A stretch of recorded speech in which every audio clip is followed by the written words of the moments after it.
bonsoir et bienvenue dans Vision. La mesure d'audience audiovisuelle, un enjeu clé dans l'univers des médias et de la publicité. Aujourd'hui, les innovations technologiques redéfinissent la façon dont nous analysons et nous comprenons les comportements des téléspectateurs.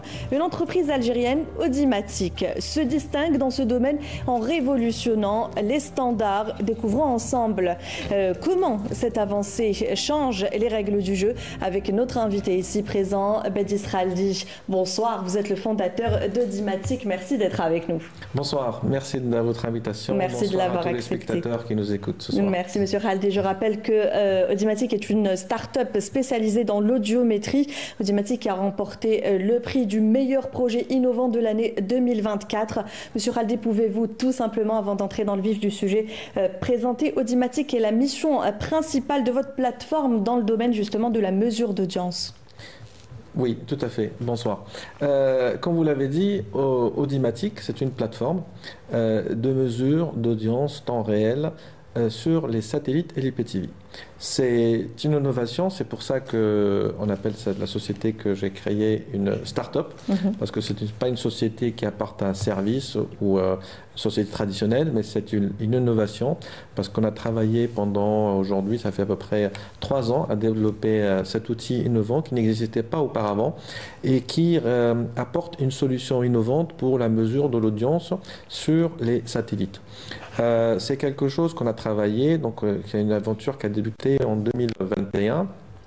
Et en 2023, nous sommes arrivés à une première version qui était la mesure de l'audience sur les PTV entre 22 et 23, basée sur une architecture client-serveur et qui rendait compte des rapports en continu, en temps réel, sur les choix des téléspectateurs sur les plateformes IPTV, donc qui concernent tout ce qui est OTT, la réception par Internet. Les opérateurs satellitaires, à l'époque, nous avaient challengé et demandé est-ce que c'est possible de faire la même chose avec les satellites, parce que c'est des choses qui n'existaient pas et qui étaient vraiment une lacune. Et c'est finalement possible. Et c'était impossible et on l'a rendu possible. C'est ce qu'on appelle innover et chercher des solutions là où il fallait se poser les bonnes questions. La réussite de toute innovation, comme tous nos téléspectateurs utilisent aujourd'hui dans leur vie de tous les jours, une innovation, c'est forcément un concept qui fait simple et qui répond à des questions basiques. La question qui m'a été posée pendant les années où j'étais directeur régional d'un opérateur satellitaire, on était responsable à peu près, moi j'étais responsable dans le MENA de à peu près, on avait 1600 chaînes pour vous dire. C'est la richesse de l'audiovisuel dans la télévision linéaire sur les satellites, où dans le MENA on avait un ensemble, on avait beaucoup de chaînes. C'était quelle était l'audience des téléspectateurs et le type de visionnage des gens. Est-ce qu'on regardait des chaînes SD, HD, sur quel satellite, quelle est la chaîne principalement vue en Algérie, en Tunisie, en Égypte, en Arabie Saoudite, en Irak, et quelle est la chaîne de news qui est le plus regardée, quelle est la chaîne de sport qui est le plus regardée, afin de définir des stratégies et répondre à des questions que tout le monde se posait, notamment les opérateurs satellitaires, les chaînes de télévision et aussi les annonceurs. Et sur le satellite, comme sur la radio, on diffusait, mais on n'avait pas de voix retour. Et l'idée, c'était de mesurer, notre idée, c'était de mesurer l'audience réelle à la seconde, directement sur les répéteurs satellites, les démos, ce qu'on appelle en Algérie les démos, à travers le zapping en temps réel des téléspectateurs. Et donc ces répéteurs, au lieu de les fabriquer, nous nous sommes basés sur les répéteurs, donc les démos qui sont vendus sur le marché international, qui sont fabriqués en Asie. Et il suffit qu'on installe des softs embarqués, donc des logiciels embarqués dans ces softwares au niveau de la CPU. Et ça permet, dès que la box, le démo est connecté, pour une raison, pour se mettre à jour, pour installer une application, parce que les gens aujourd'hui sont connectés. D'ailleurs, les 5 dernières années, avant qu'on parle de la big data et tout ça, avec l'arrivée de la big data, on parlait des objets connectés. Donc aujourd'hui, le téléphone, c'est un objet connecté, la télé devient un objet connecté, et le démo aussi un objet connecté. Donc du moment où il est connecté, il se connecte à notre plateforme, et directement, on a une audience temps réel, fiable, à la seconde. Je parlais justement d'un prix que vous avez remporté pour l'année 2024, Monsieur Khaldi. Qu'est-ce qui a fait qu'Audimatic s'est démarqué par rapport aux autres entreprises qui étaient en lice pour ce prix-là? Cette année se termine très bien pour nous parce que 2024 était la consécration du travail et de l'effort qu'on avait fait. Et je vous souhaite remercier tous nos ingénieurs et les gens qui ont cru en nous et nos partenaires.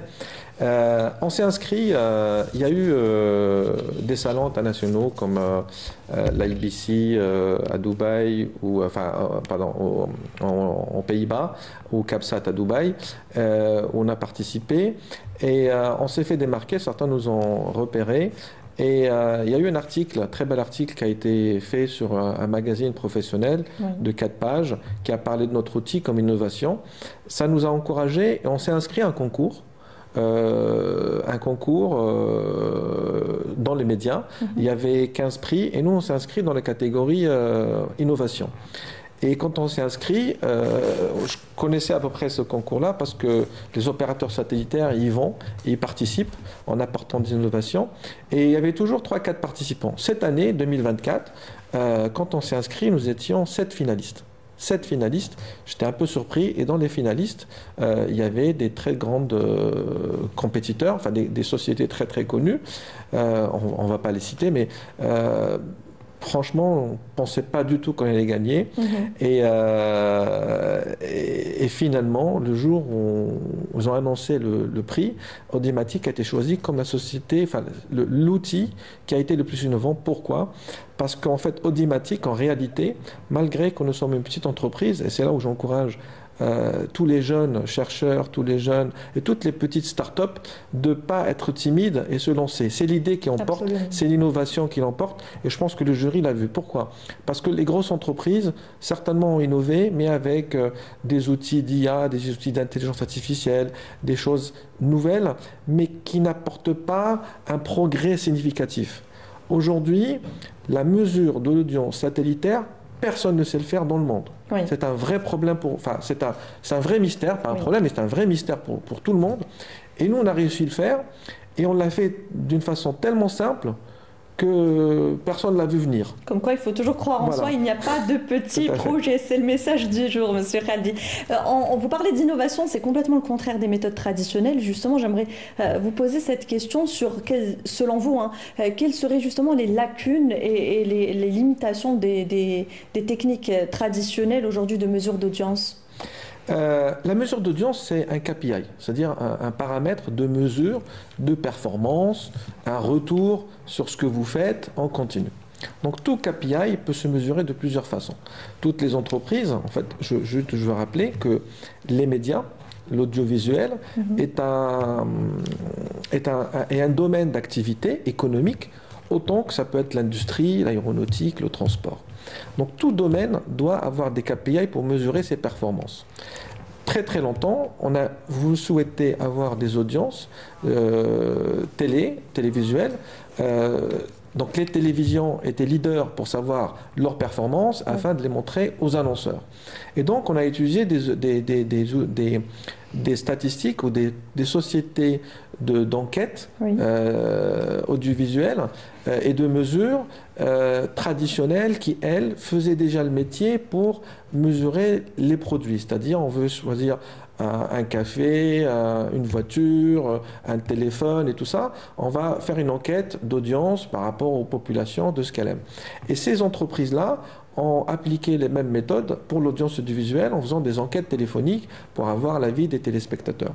Ces méthodes-là ont été très coûteuses et au-delà d'être coûteuses, elles sont faites sur un certain événement de l'année, par commande, sur événement, vu leur coût. Est-ce que cela représente concrètement toute une population ? Un sondage téléphonique ne peut pas représenter, ça se fait sur combien ? 800, 1000 personnes ? Voilà, la difficulté de le sondage téléphonique, c'est qu'on souhaite faire le plus large possible. Sauf que dans la journée, on ne peut pas appeler des centaines de personnes ou des milliers de personnes. Donc les sondages classiques sont toujours appuyés sur des appels entre 800 et 1200. On peut appeler 2000, on peut appeler 3000, mais ça va prendre plus de temps et ça va coûter 3 fois plus cher. Donc on s'est toujours arrêté à un chiffre à une moyenne de 1000. Ces 1000 personnes-là, généralement, dans un pays grand comme l'Algérie, avec plus de 50 wilayas et encore des wilayas qui sont nouvelles, les 800 personnes, elles étaient généralement sur 8, 10 wilayas. Oui. Donc, ce qui fait qu'on oublie un grand territoire et ça ne représentait pas toute la population. Donc, les entreprises font leur maximum pour faire un échantillonnage avec une catégorie de personnes, d'âge et de sexe et tout ça, mais ça reste 800 personnes qu'on va appeler, au mieux on va les appeler sur 3-4 jours. Et donc on ne va pas le répéter. Donc si on fait bien le travail, on va le faire, mais ça va être spontané, coûteux et ne reflète pas le vrai choix des téléspectateurs. Parce que ce sondage-là, il peut être bien pour un produit. En revanche, pour une télé qui va présenter dans sa grille plusieurs programmes dans la journée, il est difficile de faire ça. Alors j'ai vu, moi personnellement, des télévisions, pas qu'en Algérie, hein, en Afrique du Nord, au Moyen-Orient, qui me disent on a fait un sondage téléphonique avec un sondage tous les quarts d'heure. Oui. Moi j'avais du mal à croire. Je ne vois pas comment concrètement, on peut appeler 800 personnes tous les quarts d'heure pour savoir ce qu'elles font. Et donc, ils sont partis un peu loin dans ça. C'est pourquoi? Parce qu'il fallait avoir ces chiffres. Il fallait qu'on se base sur des chiffres. Et à un moment donné, il faut revenir un petit peu en arrière, prendre du recul et pour dire, il faut être crédible. Donc, tout ce qui a été fait avant, ça a eu des conséquences. Et les conséquences, c'est qu'à force de ne pas avoir des sondages, on a perdu de crédibilité. Oui. Et les annonceurs qui vont quand même s'adresser pour présenter leurs produits sur les chaînes linéaires. Donc ils ont perdu ça au détriment de quoi? Au détriment de la télévision sur le numérique. Justement, M. Khaldi, en revanche, votre plateforme propose une mesure en temps réel et à la seconde près. Finalement, quelles sont les implications concrètes de cette innovation pour les chaînes de télévision et les annonceurs dont vous parlez? Donc, notre plateforme suit l'audience à la seconde. On était même à la milliseconde qu'on a enlevé parce que ça n'avait pas de sens. On a un système temps réel, donc on a vraiment à la milliseconde ce que peuvent faire les gens. On est revenu à la seconde parce que ça n'a pas de sens de faire du milliseconde. Là je parle à des gens un peu plus techniques, oui. Mais la seconde c'est intéressant parce qu'on peut s'adresser aux annonceurs. Donc une publicité qui fait 10 secondes, on peut lui dire exactement, seconde par seconde, comment si ça les gens ont accroché, ont décroché, ont zappé ou non. On peut voir on peut la suivre cette publicité sur le mois et après conseiller la personne, choisir plutôt le spot de 20 secondes, de 15 secondes, de 10 secondes ou changer de publicité. On peut proposer à la chaîne exactement minute par minute. Par exemple, les chaînes de news aujourd'hui s'adressent à nous en nous demandant des audiences à la minute. Oui. Une chaîne généraliste s'adresse à nous en disant des audiences toutes les 5 minutes. D'accord ? On peut aller à la seconde, mais une chaîne de télé ne va pas s'être intéressée à la seconde. C'est important parce qu'on a une vraie mesure, on a le vrai retour de téléspectateurs et ces gens-là vont pouvoir voir réellement le retour de leur programme et définir leur grille de programmation. Et à travers cette grille de programmation, donc du contenu de produit, et là, on va reparler dans la télévision du contenu, aller s'adresser aux publicitaires et dire ce contenu qui est destiné à telle catégorie de personnes, à tel sexe, à tel âge et tout ça, on peut vous accompagner et vous donner une vraie mesure, une vraie audience, oui. Et donc une répercussion sur leur vente. Vous l'avez dit lors de votre introduction et votre présentation de votre start-up, Monsieur Khaldi, votre technologie intègre la collecte de données avec IPTV et satellite, n'est-ce pas? Ma question est la suivante, quels sont les principaux défis techniques pour obtenir une telle précision et comment surtout les surmontez-vous? Oui, le premier projet, en fait, notre projet, c'est divisé en deux. C'est la collecte d'informations. Oui. Et après, le deuxième projet, ça a été sa restitution, le plus dur. En fait, quand on a réussi la collecte d'informations, on pensait qu'on avait tout réussi. Mais en fait, une fois que vous avez la donnée, il faut être capable de la restituer, bien l'adresser. Donc, on a commencé par les PTV, comme je l'ai expliqué au début, et après, on a rajouté le satellite. Ce qui fait qu'on arrive aujourd'hui sur des modèles de box qui font que le satellite, à savoir qu'est-ce qui se passe sur le satellite, des modèles qui font que les PTV, ou des modèles mixtes qui nous permettent de voir la personne quand elle a le choix entre le satellite et le PTV, qu'est-ce qu'il choisit, et quel type de chaîne il va choisir sur les PTV, pourquoi il va regarder le satellite. Et c'est intéressant pour la chaîne de suivre un peu le comportement de cette personne-là. Et par la suite, le défi, c'était, quand on a commencé à faire de la collecte, c'est comment enregistrer toutes ces données-là et comment les enregistrer dans un serveur, ce qu'on appelle aujourd'hui la big data. Quand on a commencé à travailler, ça allait, on avait à peu près 50 000 personnes qui étaient connectées à notre site. Et au fur et à mesure que les gens mettent à jour leurs démos, au fur et à mesure que les démos, qu'on a un plus large panel, on arrive aujourd'hui à 300 000 personnes qui peuvent se connecter sur notre site. C'est beaucoup. C'est énorme, c'est énorme. Je ne connais pas beaucoup de DSI, de direction de système informatique, où les gens se connectent à 300 000. C'est-à-dire même les impôts n'ont pas ce genre de connexion. Au moment où les gens vont déclarer leur G50 ou leurs impôts, il n'y a pas 300 000 d'un coup qui se connectent. Donc il fallait avoir des spécialistes. Voilà. Notre expérience dans l'aéronautique ou dans le transport ou dans plusieurs domaines d'activité embarqués nous a beaucoup aidé et il fallait s'adresser à des spécialistes. Une fois que la donnée a été collectée, mise dans la base de données, après il fallait la restituer. Ça veut dire la ressortir et faire des statistiques. C'est-à-dire combien de gens vont regarder, combien de personnes par pays, par région, par ville, par wilaya vont regarder des chaînes en arabe, des chaînes en HD, des chaînes en SD, des chaînes, telle chaîne en particulier, un groupe de chaînes. Donc il fallait faire plusieurs statistiques et les représenter et sortir cette intelligence. Et on a remarqué que la restitution, c'est un projet qui n'a pas de fin. Oui. Pourquoi? Parce que quand on s'adresse à une chaîne de télé, les besoins ne sont pas du tout les mêmes d'un annonceur, ils ne sont pas du tout les mêmes d'une institution ou d'un opérateur satellite. Chacun, par exemple, des opérateurs vont nous dire: une chaîne qui était chez moi, elle a changé de transpondeur ou elle a changé de satellite. Je veux voir son audience quand elle était chez moi et quand elle a changé. Donc il faut faire un tracking pour répondre à ces questions. Mais aujourd'hui, la technologie et l'IA a beaucoup facilité les choses. Ça veut dire qu'une fois que vous avez la donnée, et comme elle est bien structurée, elle est très très facile après. C'est juste une question de capacité de serveur et de puissance de calcul pour mesurer tout ça. Donc avoir recours à la big data et à l'intelligence artificielle, ça enrichit en quelque sorte l'analyse du comportement des téléspectateurs. Tout à fait, tout à fait. Ça analyse.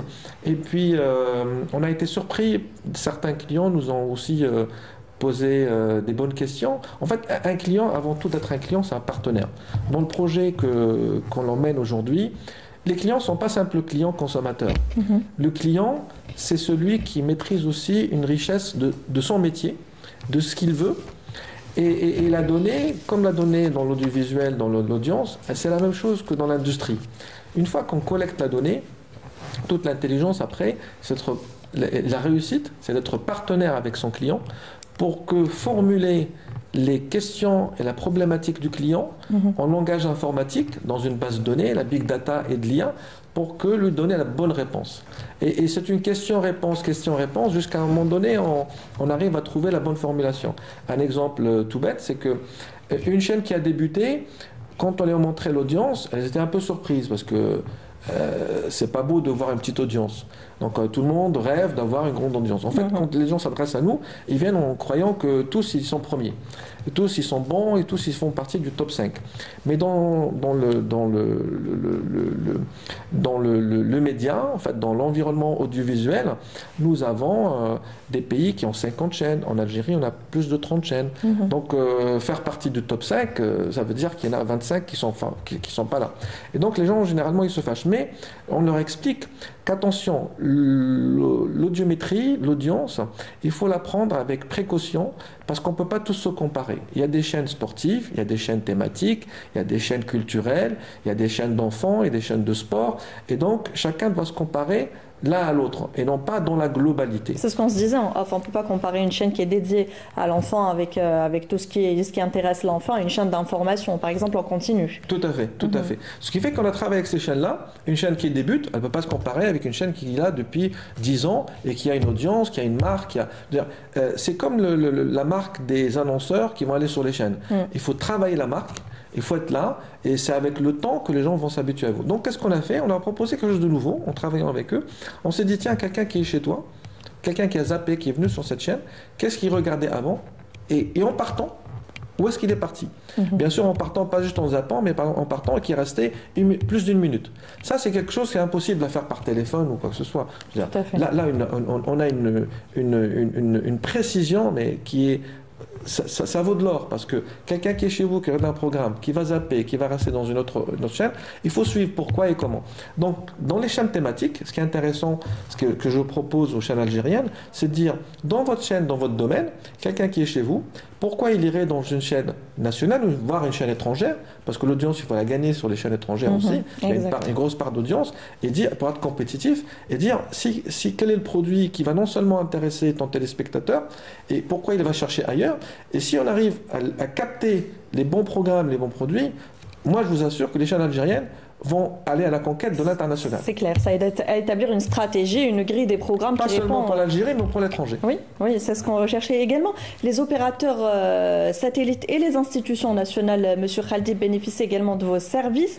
Pouvez-vous nous donner des exemples concrets de l'impact de vos données sur leur stratégie? Les premiers qui ont compris l'intérêt d'un outil comme Audimatic, c'est les opérateurs satellitaires. C'est les premiers qui étaient un peu... c'est les premiers. Et donc, leur intérêt, c'est d'avoir une audience pour dire dans tel pays, chaque pays, comment je suis, quelles sont les chaînes phares qui sont regardées. Et si dans un pays, un téléspectateur pointe son antenne sur mon satellite, c'est qu'il cherche certaines chaînes. Donc, pour eux, c'est exactement le meilleur outil pour savoir quelles sont les meilleures chaînes qui sont regardées sur mon satellite ou sur un satellite concurrent et comment le capter. Par exemple, on a un satellite algérien. S'il veut demain se développer, l'outil sera vraiment l'outil favorable pour savoir quels sont les choix des chaînes des téléspectateurs algériens pour mettre sur son satellite. Ça, c'est inévitable. Les institutions, c'est très intéressant pour savoir quelle est la performance des chaînes nationales dans notre pays et aussi dans nos chaînes nationales dans les pays voisins pour savoir si notre voix elle est écoutée, tout ça. Je rappelle que la télé n'est pas seulement pour faire le divertissement, mais la télé c'est un outil qui accompagne la politique et l'économie nationale en interne et en externe. Tout à fait. Est-ce qu'il y a des collaborations actuellement, Monsieur Khaldi, avec d'autres entreprises ou d'autres institutions, justement pour améliorer ou élargir vos offres? Depuis qu'on a eu le prix, on commence à voir... on s'est fait connaître. Donc il y a eu un impact réel. Il y a eu un impact parce qu'au début, personne n'y croyait. Tout le monde disait c'est pas possible. Comment une petite boîte, en plus un Algérien qui fait ça, ça vient pas de l'étranger, c'est pas une grosse boîte. Est-ce que vous avez un financement d'une grande banque? Parce que pour faire ça, on s'imagine qu'on doit être forcément un GAFA. Bon, on n'est pas des GAFA, on est juste des ingénieurs qui ont juste innové. Et depuis qu'on a eu le prix, les gens étaient surpris et les gens commencent à nous écouter avec plus de crédibilité et dire bon ben c'est possible et on commence à collaborer avec plusieurs entreprises et des institutions commencent à faire appel à nous, on est en phase, certains on rentre dans leurs appels d'offres et on rentre dans leur fonctionnement. Après les freins qui nous bloquent aujourd'hui, c'est l'incapacité pour plusieurs chaînes à avoir, les chaînes ne sont pas habituées à travailler avec les chiffres. Oui. Voilà, on continue. Donc ils savent travailler avec un sondage papier imprimé une fois par an. Méthode traditionnelle. La méthode traditionnelle. Mais c'est comme on parle aujourd'hui dans notre économie nationale de la digitalisation, l'intérêt de la digitalisation. On est en plein dedans. C'est la transparence. Voilà. L'audience en temps réel continu, c'est le pilier de la digitalisation pour une chaîne de télévision, c'est-à-dire avoir des chiffres. Et une fois que les entreprises, les chaînes y compris, parce que la chaîne c'est une entreprise, va commencer à avoir des data scientists, des gens qui analysent, des gens qui regardent les chiffres, qui font des rapports, quand vous avez ça, vous pouvez travailler avec nos chiffres. Mais nos chiffres, s'il n'y a pas une personne en face pour les analyser, on va rester dans le traditionnel. On arrive pratiquement à terme de notre émission, Monsieur Khaldi. En 2 ou 3 phrases, très rapidement, pourquoi les acteurs de l'audiovisuel, justement, devraient choisir Audimatic comme étant un partenaire de confiance? Aujourd'hui, je pense que les opérateurs de l'audiovisuel devraient se moderniser et se prendre le chemin de la digitalisation, d'accord, et Audimatic en fait partie. Sans chiffres, sans données, on ne peut pas prendre de décision de nos jours, on ne peut pas aller à la conquête de notre territoire national et de territoire. Les autres entreprises, les autres chaînes le font, et ceux qui ne le font pas, en fait, ils vont subir et ils ne vont pas être un acteur majeur. Donc, première chose, les télévisions linéaires, n'ayant jamais eu des audiences réelles, on le voit tout de suite aujourd'hui en commençant à proposer notre outil aux annonceurs. Les annonceurs avaient perdu confiance dans les chiffres qui étaient donnés par les méthodes traditionnelles.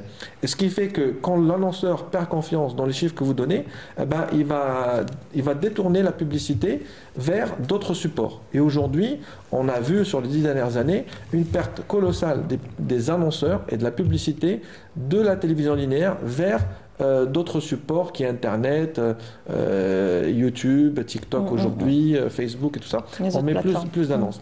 Et donc, si aujourd'hui, ils ont des chiffres réels et professionnels, et ils vont voir l'annonceur, ils disent avec ce contenu vous allez toucher ça, et on se base sur une vraie mesure scientifique, réelle, là il va avoir une reprise de confiance et un regain d'intérêt pour la télévision linéaire qui est aujourd'hui. Donc en fait c'est un choix de survie, où la télévision linéaire telle qu'on la connaît va aller à la conquête de son territoire et va montrer qu'elle a toujours des téléspectateurs, qu'elle est toujours là.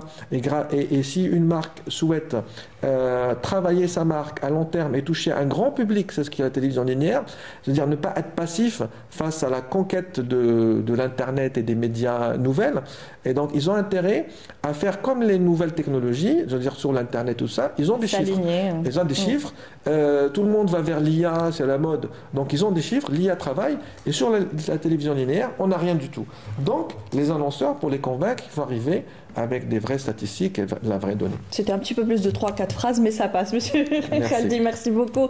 Je vous souhaite en tout cas bon courage pour vos futurs projets. Je rappelle, Bedis Khaldi, que vous êtes fondateur de la start-up Audimatic. Merci d'avoir été avec nous et bonne année 2025. Merci, bonne année à tout le monde et meilleurs vœux pour 2025. Merci beaucoup à vous, mesdames, messieurs, de nous avoir suivis. Merci pour votre fidélité. Bonne année à vous 2025, bonheur et santé de faire très belle suite des programmes sur Canal Algérie.